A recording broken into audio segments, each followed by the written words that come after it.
दोस्तों, राजस्थान में भारतीय जनता पार्टी की विधायक मुश्किलों में फंस गई हैं। बीजेपी की राजसमंद सीट से विधायक दीप्ति किरण माहेश्वरी एक फर्जीवाड़े के आरोपों से घिर गई हैं।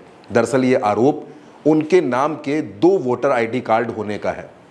दीप्ति माहेश्वरी 2021 में पहली बार अपनी मां के निधन के बाद उपचुनाव में राजसमंद से विधायक बनी और उसके बाद 2023 में दोबारा इसी सीट से चुनाव जीतकर विधायक बनी है। लेकिन एक याचिका ने उनकी इस वक्त नींदें उड़ा दी हैं, क्योंकि उनके खिलाफ एक शिकायत हुई है जिसके मुताबिक उनके पास 2 वोटर आईडी कार्ड हैं। पहला वोटर आईडी कार्ड उदयपुर में है, जबकि दूसरा राजसमंद में है।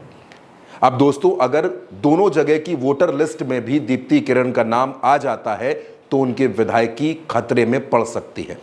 दीप्ति किरण माहेश्वरी के खिलाफ जोधपुर की हाईकोर्ट ने सुनवाई करते हुए उनको 20 सितंबर तक अपना पक्ष रखने का वक्त दिया है। इस मामले में 12 अन्य लोगों को भी समन जारी किया गया है। जब 2 वोटर आईडी कार्ड को लेकर दीप्ति किरण से सवाल पूछे गए तो उन्होंने कहा कि मसला हाईकोर्ट में है, इसलिए इस पर कोई भी टिप्पणी नहीं करूंगी। राजस्थान में 2023 में बीजेपी की सरकार आई थी और भजन लाल शर्मा मुख्यमंत्री बने थे। दीप्ति माहेश्वरी की मां किरण माहेश्वरी वसुंधरा राजे की सरकार में मंत्री रही थी। उनके निधन के बाद हुए उपचुनाव में दीप्ति विधायक बनी। दीप्ति किरण को भी वसुंधरा राजे कैंप का विधायक माना जाता है। इस बात की चर्चा थी कि दीप्ति माहेश्वरी को राजस्थान में सरकार में मंत्री बनाया जाएगा, लेकिन दीप्ति माहेश्वरी को मंत्री नहीं बनाया गया और अब वो मुश्किलों में घिरती हुई नजर आ रही हैं, क्योंकि उनके पास 2 वोटर आईडी कार्ड का मामला सामने आ रहा है।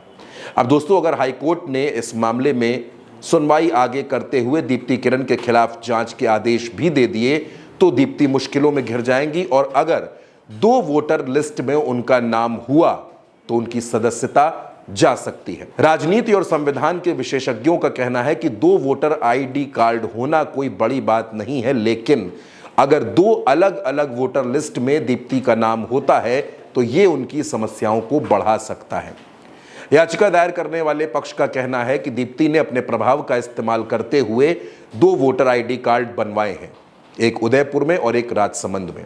2024 के लोकसभा चुनाव में दीप्ति के लोकसभा चुनाव लड़ने की भी चर्चा थी, लेकिन दीप्ति माहेश्वरी को टिकट नहीं मिला और वो विधायक, ना वो मंत्री बनी, ना उनको लोकसभा का टिकट मिला और साथ साथ वो वसुंधरा कैंप की नेता भी मानी जाती हैं। अब दीप्ति माहेश्वरी का क्या होगा अगर, क्योंकि हाईकोर्ट ने इस मसले में सुनवाई करते हुए इसमें जांच आगे बढ़ती है और अगर 2 अलग अलग वोटर लिस्ट में दीप्ति का नाम मिलता है तो इसे यकीनन फर्जीवाड़ा माना जाएगा और इस फर्जीवाड़े के चलते दीप्ति माहेश्वरी की विधानसभा की सदस्यता भी खत्म हो सकती है। यानी इन दिनों दीप्ति माहेश्वरी मुश्किल में है और उनकी विधायकी भी खतरे में आ गई है।